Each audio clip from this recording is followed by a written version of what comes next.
Hey guys, it's MugenLord here, and I'm back again with some more JRPG goodness. It looks like Square Enix finally gave us an official release date for Valkyrie Elysium. This was a game that was announced earlier this year, and all we were waiting for was an official announcement as far as the release date is concerned. It looks like the release date is going to be September 29th of this year, a month just before Star Ocean 6. It's like Square Enix is just dumping these JRPGs left and right, because we gotta remember we got DO Field Chronicles that's supposed to come out this year, which is a real-time strategy tactical RPG that's supposed to release sometime this year. So we want to have our holidays or the fall season pretty much booked. So if you're a JRPG fan, you better clear your schedule in order to be able to get a time to actually play all these, because I already have a backlog right now of JRPGs, so I don't know what I'm going to do.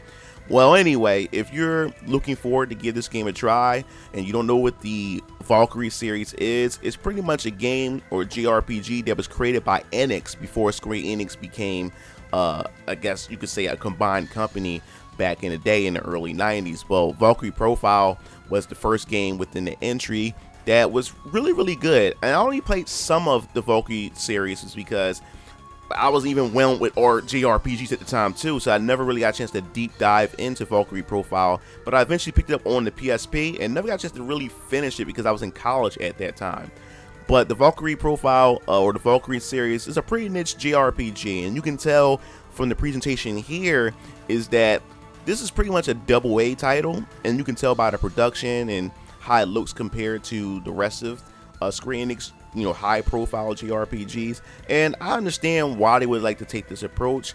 I mean, even though that I'm a fan of the Valkyrie series and maybe many others may be, this is pretty much a niche type of JRPG, and I think that more studios should take the AA approach to see where everybody's I guess you could say enthusiasm, and see if anybody has interest in this, and then maybe if it's successful, they can pretty much up the budget and give us a AAA title within this newly revived series. So for them to start with the AA, don't have a problem with this. Now I know that there's quite some changes done to Valkyrie Elysium compared to the previous franchise or the previous games, is that this game is now a more traditional action RPG, which I can see that some fans may not be fond of, because Valkyrie Profile or the Valkyrie series had its own unique battle system, and it seemed like a lot of JRPGs, especially Square Enix, has been abandoning their traditional turn-based or their traditional unique combat system and trading it in for more of an action RPG focus.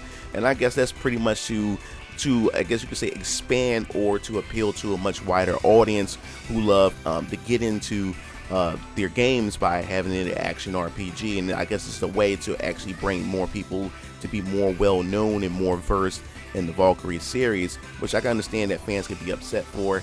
I'm much more rather them stick to the original gameplay, but this is the direction they want to decide to go. So as far as consoles are concerned, it's definitely going to be released on the Sony consoles, PS4, PS5, and also it's Steam later on in November of 2022. The Steam version will be releasing. Now, as far as the combat is concerned, I also want to point out is that at first in the first trailer, I thought that it was going to be just a one-person party type of game, but it seems like you will also get party members. Whether or not they're going to be controllable, I doubt it. It seems like they will play more of an assist role, something similar that we could possibly expect in Final Fantasy 16, which will be launching next year, or I believe next summer. But just like traditional Valkyrie series, you're pretty much a Valkyrie sent down from Odin himself from Valhalla, and you pretty much collecting the souls of past warriors or that died in certain situations, and then they fight alongside the Valkyrie to prepare for Ragnarok. Now I don't know if this is the case in this game, but it looks like she's still going to be, or this new Valkyrie is going to be traveling amongst the lands collecting warriors in order to fight the oncoming battles. And it seemed like 4 chosen weapons or special weapons are going to play a major role. So it seemed like you may be collecting weapons on this game as well for the Valkyrie to use within battle. So I'll be interested to see where this plot is going to go, whether or not it's going to have any connections to the past Valkyrie games. And I'm not really well versed in the Valkyrie games. I only played the Valkyrie Profile, haven't completed the Valkyrie Profile game, So I'd love to hear in the comment sections below if this has any connections to the previous 2 games, because I believe part 2 was a prequel to the first game that was on the PS2. So I definitely want to hear your thoughts in the comment sections below. But that pretty much wraps up this video. There's not really much else to go off of. I just wanted to inform you guys and let you know that there is a release date to this. Because it seems as though that none of you guys knew Star Ocean 6 was coming out until you guys recognized my video. So I definitely wanted to make this video as well, so you guys can just be up to date and see whether or not this is a game that you would love to play or add to your collection.